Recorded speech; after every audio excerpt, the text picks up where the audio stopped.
Hi everyone!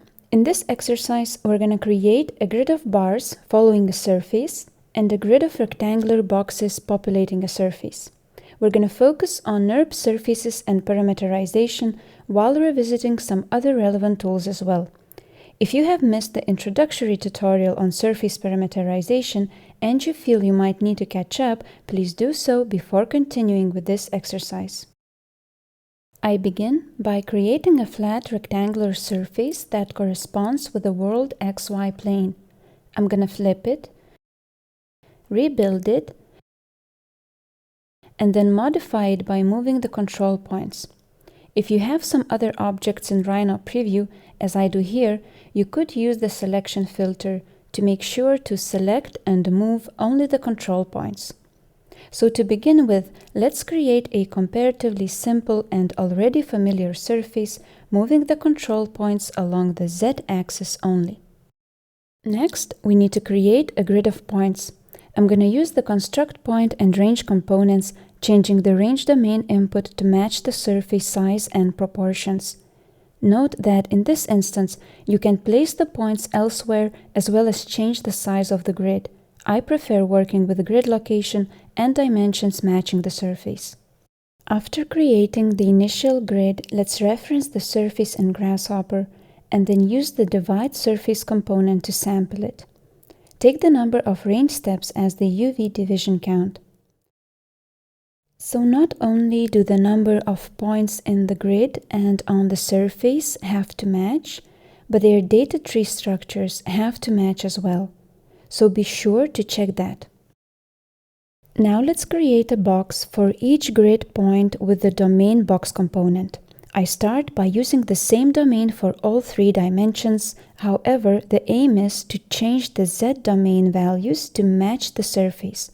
For that, I'm going to deconstruct the surface sample points, extract their Z coordinates, and change the domain box Z input. Okay, so the bars seem to have the correct height, but the results appear mirrored. I hope you already know what's the issue here. Let's fix it together. I'm going to go back to Rhino, select the surface, and reverse its U direction. All looks good. We can move on. Next on our agenda is to make the domain box X and Y dimensions adaptive to the grid resolution. By connecting the domain to the number parameter, we get the magnitude of the domain. And by dividing the magnitude by the number of steps, we get the box dimensions, in this case, both X and Y. So we could already use the XY size to construct boxes, but since I prefer to keep the grid points as box centers, I need to reconstruct the XY domain, dividing it by 2 and by -2. Looks fine. Let's connect and check. Okay, so we're done with creating a grid of bars that follows the surface. It's the question time. How to convert these bars to pixel-like boxes distributed along the surface. Please pause the video and think through the steps before continuing. So first, let's turn the bars back into cubes by changing the domain box Z input. Then we simply need to move these cubes up by assigning the base points which are matching the surface. And that's it. If we'd like to have an option to change box proportions, we should separate the XY domains and their range values. And you can also see how the pixelation looks with the base points as box centers. So we can easily change the box proportions, but we would run into some issues when changing the surface proportions. This happens because the domains for the pixelation grid are fixed, but we could make them adaptive to the surface. I will do that by using the bounds to construct the XY domains for the point grid. Note that in my case, the grid matches the surface. If you'd like to relocate this grid, you would need to remap the domains accordingly. Okay, now the definition works with changing surface proportions. It has adaptive box sizes and supports trimmed surfaces, but there are still some limitations. For instance, we could not successfully rotate the surface. because the point grid is linked to the default XY plane. And we also could not successfully skew it because the points are fixed in the rectangular grid structure. To avoid these issues, we should employ a slightly different approach. As usual in Grasshopper, there is more than one way to reach a solution. I'm going to quickly reorganize my definition on Canvas, and then go under Vector, Point, and pick the Project Point tool. I'm going to use the initial grid of points as points to project. Projection direction depends on where the points are relative to the surface. In my case, I need to use a positive Z direction. And lastly, input the surface to project onto. We get the projected points on the surface. These will now serve as the base points for the boxes.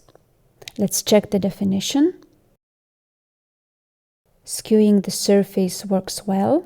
Let's try rotating. Looks good too.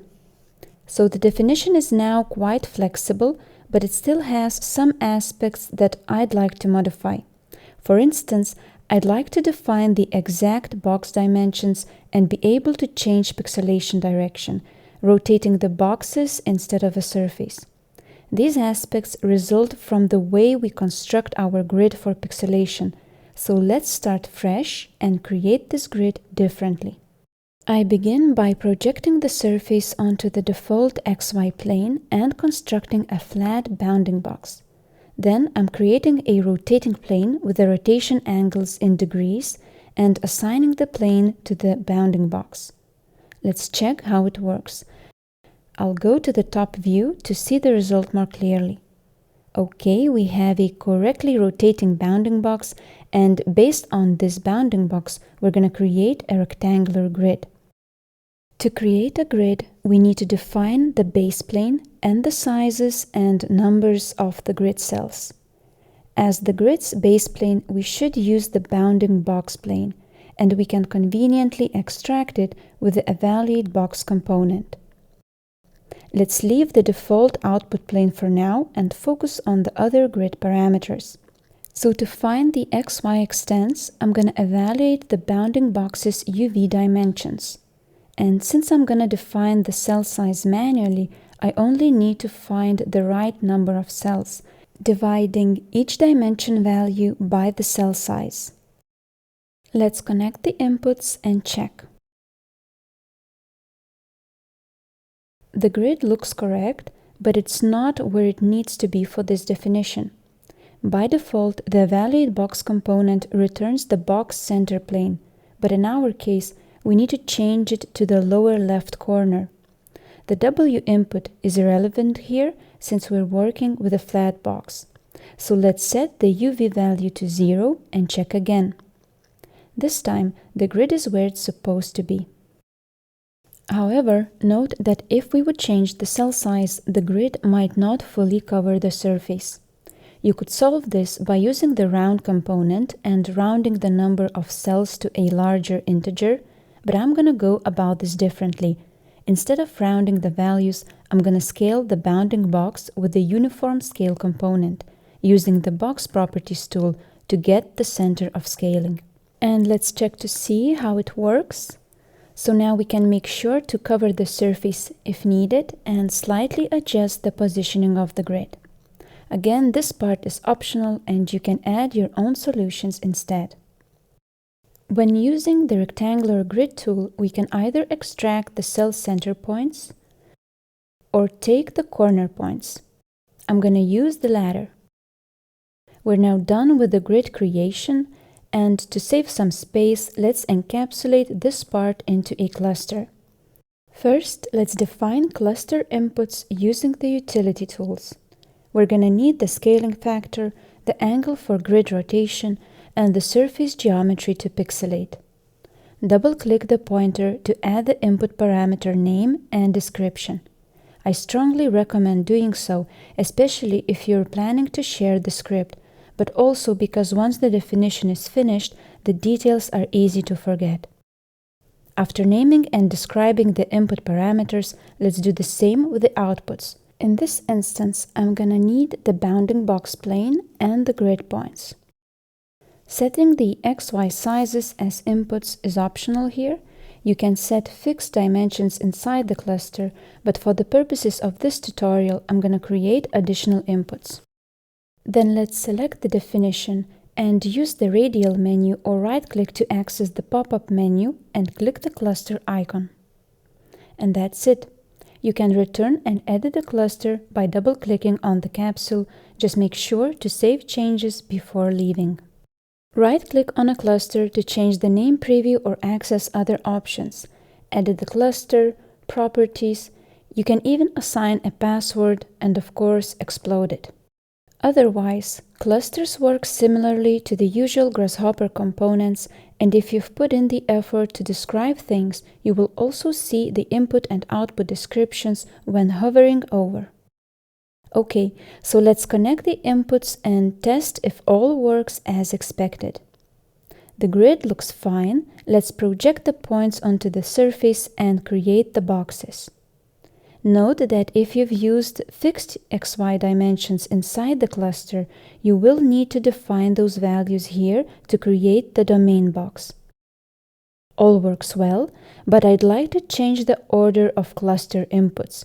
I'm gonna get back to the cluster editor and move the surface input pointer to the bottom. Okay, this looks better. The next potential issue I'd like to address is the computing speed. The downside of the project point component is that it might slow things down when working with NURBS geometry, but since in this case we only use the approximation of a surface, we can convert the NURBS surface into a mesh to speed up the computation. And don't forget, if you need to, you can also use other available meshing tools. Let's test the definition. So changing the box size works well, but changing the pixelation angle would cause issues. As you can see now, I have rotated the grid, but not the boxes. That's because the domain box base plane does not match the grid's base plane. Under Vector, Plane, you'll find the plane origin component. This component creates a copy of the input plane at the specified origin points, and that's how we can assign the grid's plane to each domain box. No issues now, the definition performs well, but there are a few optional things I'd like to add. So first, as I've mentioned, I like using grid points as box centers, so I'm gonna reconstruct the box input domains and encapsulate this part in a cluster to save space and keep things clean. Next, I'd like to have some control over the step size between the boxes. Specifically, I'd like to limit the variation of Z coordinates by rounding them. I'm going to reconstruct the projected points and round their Z coordinate to 1 decimal place. The rounding works fine, but I get the red error because the project point component returns some empty branches. This happens when the input point missed the target surface. So I'm going to clean this data tree using the Clean Tree tool and selecting to remove empty branches. Then check if there are no issues. And let's create a cluster from this part as well. I'm going to change the nicknames here because they seem to be too long. Now pay attention to the Rhino preview. As I reconnect the points, notice a subtle vertical shift in boxes. Okay, now I'd like to add a few more words about the clusters. We can edit cluster properties by adding more information and assigning a custom icon. We can also use the quick search to find a cluster in an active document and insert its duplicate on canvas. If we change one of the clusters, the duplicate changes accordingly. And just as we did with the scriptable component, we can select and save our cluster as a user object. We're almost done. I'm just going to add a few final notes to make sure to avoid any confusion regarding the data tree structure. So in this instance, the data tree structure doesn't matter much, meaning we could use a flattened or grafted grid of points. We can also flatten the list inside the custom grid cluster to make it cleaner. However, if from here you'd like to add certain changes to the definition, for example, stacking the boxes, you would need to graph the points so that each point is dealt with separately. Also notice that in this box stacking scenario, I'm not using my round Z cluster anymore because it has little effect, but you could try rounding the stack count to integers and see which option works best for you.